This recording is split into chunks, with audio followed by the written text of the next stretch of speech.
Hello everyone, my name is Jayun and I'm a public relations major. I'm graduating in December 2016 and I'll be presenting today on how the food industry is being challenged by public relations agencies and brands to influence young boys and girls. And just a little disclaimer, all the pictures of food are my own. Just a little bit about myself, I'm a public relations major. I came into Biola undeclared actually, and during the summer I wanted to pick a major so that I wouldn't have to take just GEs because I wanted to try something, and if I didn't like it then I would have the time to change. I looked on the Biola major list and I couldn't find anything that was interesting, and I knew that I had a passion for food, but I didn't think that going into culinary was an option for me, even though my parents offered to send me to culinary school and become a chef or a pastry chef or whatever. I didn't think that that was the route that I wanted to go into. I wanted to take my passion for food but also combine it with the skill that I could use for the real world, and I came across PR on the major list and I had no idea what it meant. I went on Google and I searched it up, and the definition was very vague and I felt like I didn't get much out of it, but all I knew was that it was very relational. It was different from communications, it was different from journalism, and because I didn't know much about it, I wanted to take a deeper look into it, and so I decided to sign up. And after signing up for the major and taking the classes, I realized that the faculty and the classes and just the content was different than anything I've done before, whether in high school or extracurriculars. Upon coming to Biola, I realized that I'm a very relational person and I wanted to apply these skills in different ways. I realized that by being in PR, I was able to talk to different companies, talk to different clients, talk to my classmates, and just brainstorm different ideas to produce the best work that was possible. When I came to Biola University, I was very unused to the private school environment or just a Christian school environment, as I went to a public school my whole life. But I think being a PR major and being at Biola just allowed us to have a deeper understanding of being a Christian in this very secular industry, and just ultimately applying our knowledge of God and our faith into this major. And a little background about my relationship with food. I always grew up watching my mom cook and just having family dinners be really important. I know my dad goes on a lot of business trips, but my parents always made it a priority for us to sit at the dinner table together and just share a meal. And I feel like during that time was when we communicated the best, and during that time was when we really got to update each other on how we were doing and talk about prayer requests, and often my parents would share how they were doing as well. And I think that's the reason why our family had such a good relationship. And I think even to this day, my sister and I both go to Biola. But when we go back home, something that I really look forward to is just eating with my parents. And when they come visit, it's that time where we sit around the table and just share a meal, or whatever it is, to just communicate and really bond. And I think that's why I developed a greater love for food. And to go along with that, I've always loved creating things. When I was younger, I loved building Legos. And in middle school / high school, I moved on to baking. I always baked for my friends, and I would just have a whole tray of cupcakes, and I didn't know what to do with it because my mom was like, we cannot have all these cupcakes at home. So I would just take them to school and just pass them out. And my friends loved them because they would just get a random treat through the week. And I just loved relaxing that way. And for me, going to the grocery store and just picking out ingredients, it was a way for me to de-stress and just really enjoy my time. And because I loved building and creating, I think that food, if you look at this dish right here, there's so many different components that go into it. And I think that really reflects us as a person too, because we have so many different experiences, different people that influence us, and overall to create this one person. And I think just looking at this dish itself, I think so many different things that you maybe wouldn't have thought of come together, like Brussels sprouts and croutons and poached egg, and you just look at all these different components, but when you take a bite, they all work together. And I think that's something that I found was very appealing about food and something that drew me to the food industry. And to go a little deeper into my presentation, during my time at Biola, I have had a greater appreciation for social media. And I know that social media can be used in a negative way and social media can be harmful, but something that I realized is that we have the opportunity to take social media and be a positive influence. And some of the ones listed here, Instagram, Facebook, and Pinterest, are platforms where people share their visual art, visual media, and really where people just curate how their platforms can look like to represent their brand. And a lot of my presentation will be focused on Instagram, as it is the biggest platform for people to share photos and just videos with each other that are really quick and engaging. So Refinery29 has created an article called The Most Instagram Restaurants of 2015. And up until last year, the idea of going to a restaurant just for the sake of taking a picture or just for the sake of taking a picture of the restaurant or the food was really unheard of. People would go to restaurants because there were high reviews, or people would go to restaurants because they knew that, the chef was very popular. But nowadays, people are going to restaurants to take a picture of the food and just present them to their friends. So some of the places I've listed here and places that I've visited is Exlet, Gangwon-dong, Commissary, and The Cottage.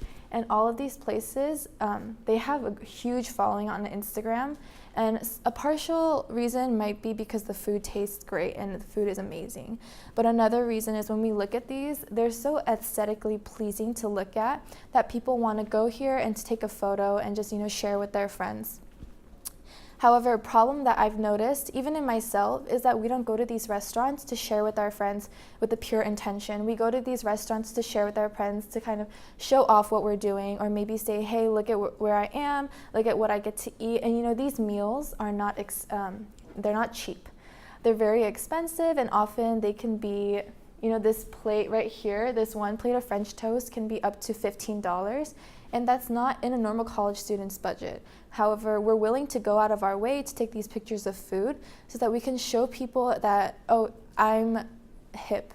I can take a hipster photo and I'm just very cultured. And I think that has skewed our perception of food, and we're not taking it in the way that food has originally been created to.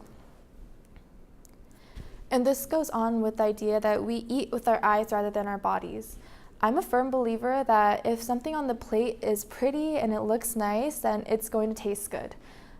Chefs take a lot of time to design their plate, and there's even stylists who work on photo shoots and sets to make the food look really aesthetically appealing.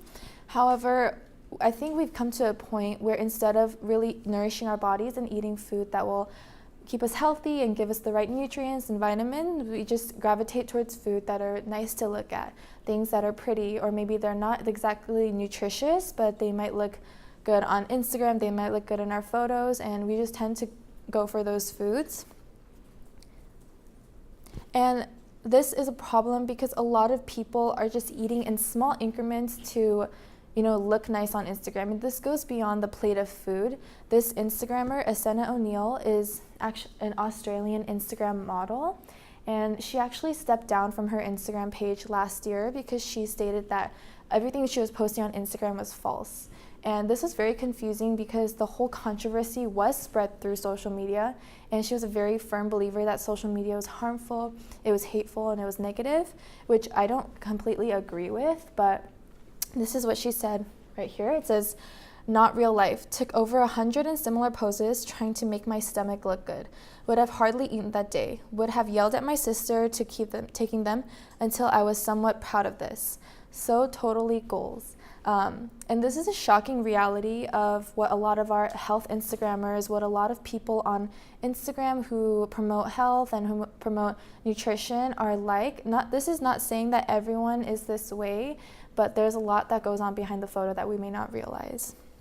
And she's stating that she's eaten less at meals in order to look thinner for her Instagram photos. And another shocking statistic is that children of ages 5 to 13 are exposed to social media. Disney, PBS, Nickelodeon, they all realize that. And even in a previous interview that I've had with Disney, they stated that they are making their apps for children. They're making the social media platforms so that kids can access them. And I think that it's very shocking to know that when I was this age, and I'm sure when all of us were around 5 to 13, we didn't know what social media was. That wasn't a part of our culture in our day-to-day life. And this has drastically changed over the past 10 years. And a Bible verse that I felt like was very appropriate for today was 1 Corinthians 10:31. So whether you eat or drink or whatever you do it all for the glory of God. And I believe that when we abuse our relationship with food, then we are not glorifying God. We're not allowing ourselves to really show God what He has given us and just really taking it to the best potential. And second of all, God hates envy. And I think that, as I mentioned before, when we take these photos of food to just show off to our friends, when we know that our intentions aren't pure, and when we know that we're doing this just for the sake of the likes or the followers, then we know that it's not pleasing to God's eye. And I think that we do need to keep those things in mind as we go, along with taking pictures of food or just scouting restaurants that have pretty pictures or pretty places just so we can post them online. And going along with this, these numbers were very shocking for me, as the top one says 10 million. 10 million represents the number of females that have eating disorders, and 1 million represents the number of men that have eating disorders. And in recent years, they have seen a higher rate of eating disorders related to social media. Also, 46% of 9 to 11-year-olds are on diets. And I believe that this is, for me, it was very sobering, because I never thought that kids needed to go on diets. As a kid, I never thought I needed to diet. And just to see that how impactful our society can be on children and how shaping it can be to their minds, very shocking. And these are some statistics, as 15% increase of eating disorders since the year 2000, and 110 is the number of children and teenagers who seek help for an eating disorder. And it's risen by 110% in the past 3 years. And these are on the right. You can see some hashtags that are trending on Instagram. So the first one, pro-Anna, it's to show that anorexia is more of a lifestyle than a disorder. And pro-Mia is bulimia as a lifestyle than a disorder. And the inspiration right here shows, it's a hashtag to showcase people who are extremely skinny, and they just want to promote that as more of a lifestyle than something that's an issue. However, Instagram has taken big leaps to change this movement, and they've actually taken the inspiration off of their site, so that when you look it up, you can't find it. You can't find the inspiration or the word thin, it won't come up. And I think that just shows that it's a small change, but it does do a lot for the movement and just a lot of impact for the eating disorders. However, in the midst of all this, I believe that there can be a healthy approach to social media and food. This is Cassie Ho. She created Blogilates, and on her Instagram, YouTube, Facebook page, she has a huge following, over millions of followers. But she is very open about her relationship with food. She's very open about how she treats her body, and she is very aware of how destructive food can be and how people can just abuse that relationship. And I think that we need models like this in our society for young girls, and especially for children who are being influenced by social media and who are being influenced by the way that we treat food. And going along with public relations, this is Soda Pop PR and Bread and Butter. They are two food public relations agencies that I feel like are really taking a healthy approach on food. They have good relationships with their clients, and they show that food is definitely a treat, and it's something that we nourish ourselves with, but it can be fun, and their clientele really shows that, you know, they care about the things that are producing to their customers and things that are producing to other brands. And I think that healthy relationship will also feed into the food industry overall. And this is just an article title that I would personally like to see, is public relations and brands work together to promote healthy eating. I'm not saying that all food is bad for you. I'm not saying that everyone is using food negatively, but I think just social media, PR brands, and marketing brands, they can come together to really show people that food it's fun to eat, and just to have that good relationship means that you're nourishing your body, you're being healthy, and ultimately we're glorifying God in that. What can we do? So currently I'm interning for a food blogger in Los Angeles, and through that time I've learned a lot about how we treat food and how different sponsorships work together, how different platforms work together in order to create this industry. And I think that as a PR major, I want to be a positive influence, and I think that I can be someone in the food industry that really brings light to this industry and ultimately work with other PR specialists to just take the negativity down behind social media and take the negativity down between the relationship between social media and food. And thank you for listening to my presentation, and I just want to move on to a time of Q&A.